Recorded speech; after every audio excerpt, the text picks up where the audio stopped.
wrapped in a sheet and put in a tomb.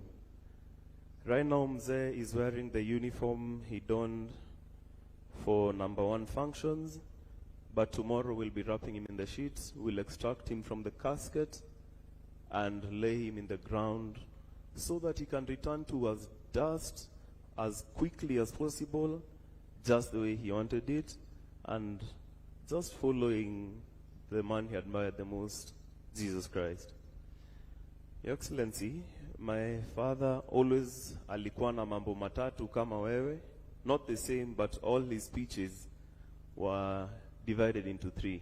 Today I'll divide it into 4 because he was a Foster General.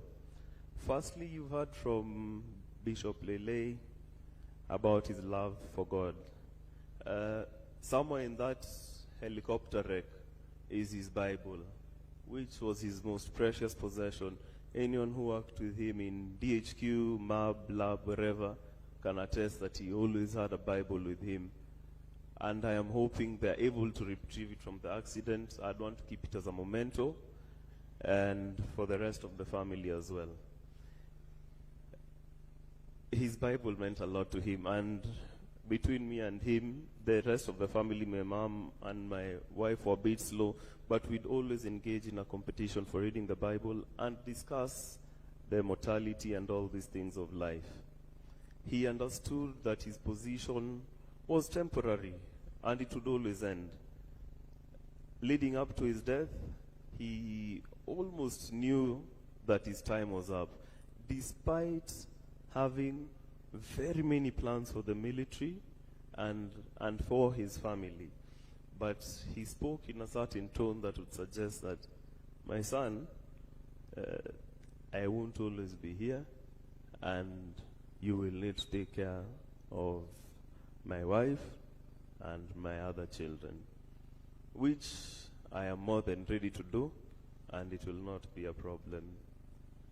And Matthew 5:3, Beatitudes of Jesus, it says that blessed are the poor in spirit, for theirs is the kingdom of heaven. He was the poorest man in spirit.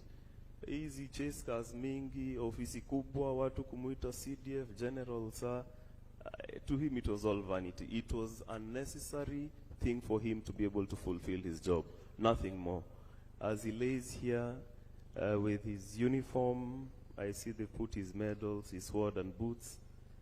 He loved it as a tool for the job, but nothing more. Don't be under any illusion that he thinks is important once he breathed his last. That was point number 1, his love for God. His point number 2 and point number 3 is a very blurry line. It is about his soldiers and his family. I can guarantee you right now, ule private mwenye amekaa pale juu kwa kona and me, he viewed us almost the same. You may not have had the same privileges I might have had being his son, but in his heart of hearts, the lowest person, the cleaner, to his vice, he treated all of them with respect. And he respected every single human life. His worst days was when he had, or rather different days he hears his soldiers have been hit. He was actually mourning like he was mourning a child. And he'd go down to his knees and ask, God, what is happening here? Hard for me strength. Nahitaji kulima hii Al-Shabaab kabisa. Nahitaji kulima hii bandits kabisa. Which is what he was doing in the line of duty when he went down. And I want to tell even the bandits or Al-Shabaab who are celebrating, mtu mwenye alikuwa analima kila wakati, muongeze click. Watu ya SF, mukipewa mission ya kwenda kulima adui, maliza kabisa. Na ukifanya skirmishing, confirm. Ongeze 3 za kichwa. That's how he would have wanted it. He wanted to die, in fact, fighting one of these enemies. And so, musikubali kuogopa Al-Shabaab. Kama mdosi wenyu hakuwa anaogopa adui, basi mnaogopa nini? Si yeye amelala hapa, na sisi wote tutalala hapa. Usipende maisha yako yote sana, na iko kitu moja kubwa kushinda wewe, Mwenyezi Mungu na nchi yetu ya Kenya. Lima musiangushe click, muongeze. Watu ya Boni endeleeni kuongeza click kabisa, because his ultimate dream was to have a fully peaceful Kenya. Hii mambo ya watu kugongwa hitting civilians left, right and center, he had told me many times, General Karangi started that side, I will finish it. He may not be the one to finish it, but all of you now have a responsibility.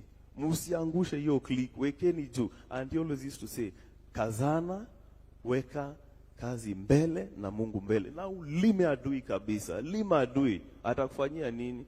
Utakuja hapa, we'll celebrate you, but Kenyans will remain safe. Those tears of the women in Baringo and their children and the people, they won't go in vain. Hata sasa wenye wako deployed huko, wenye walichukua mili zao kwa ndege, don't despair, kazi inaendelea. He's gone, amri bado iko.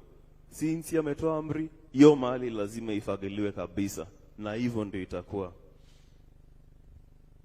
That was point number 2 and 3. I'll talk about his family briefly.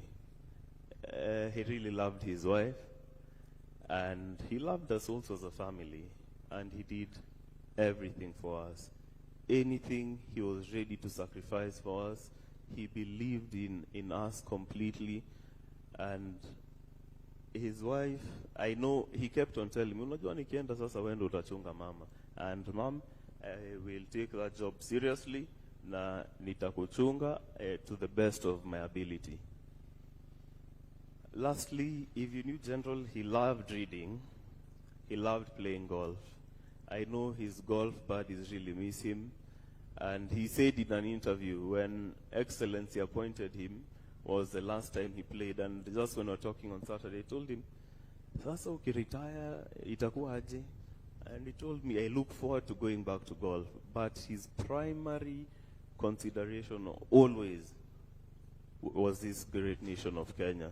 He loved it, and in his death, he wishes that Kenya will remain totally secure, free from external influence, and any Kenyan, be it from Baringo, Chemolingot, Lamu, Mandera, Wajir, any corner of this country, he wanted them to be safe. A child to go to school, get an education, pursue their dreams, and he died doing that.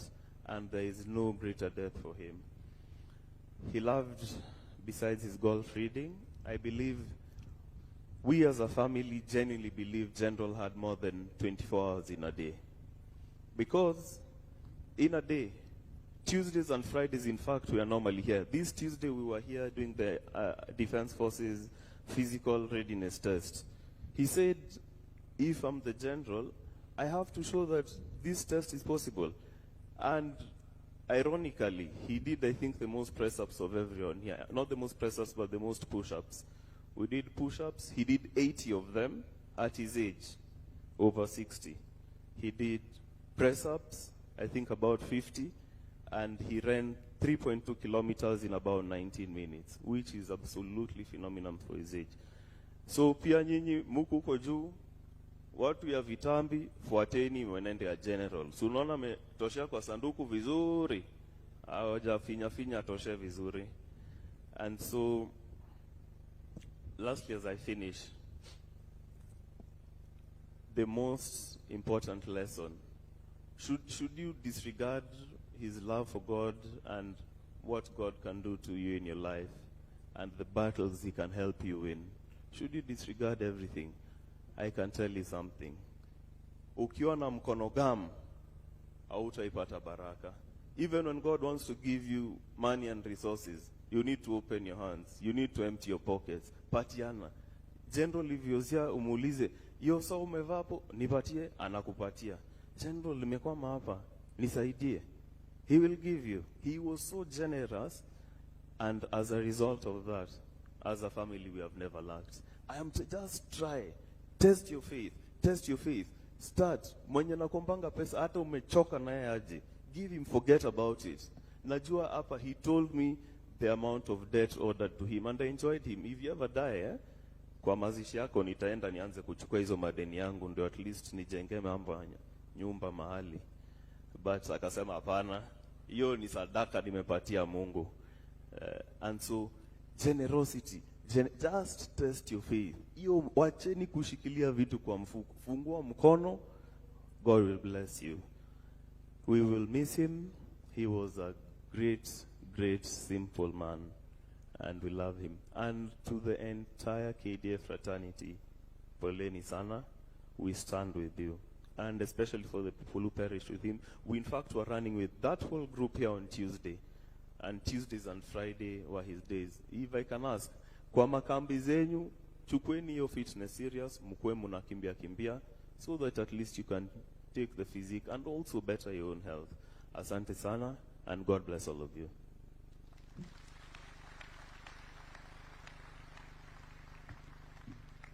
Thank you very much, Joel, for such a rich tribute to your dad, General Francis Omondi Ogolla.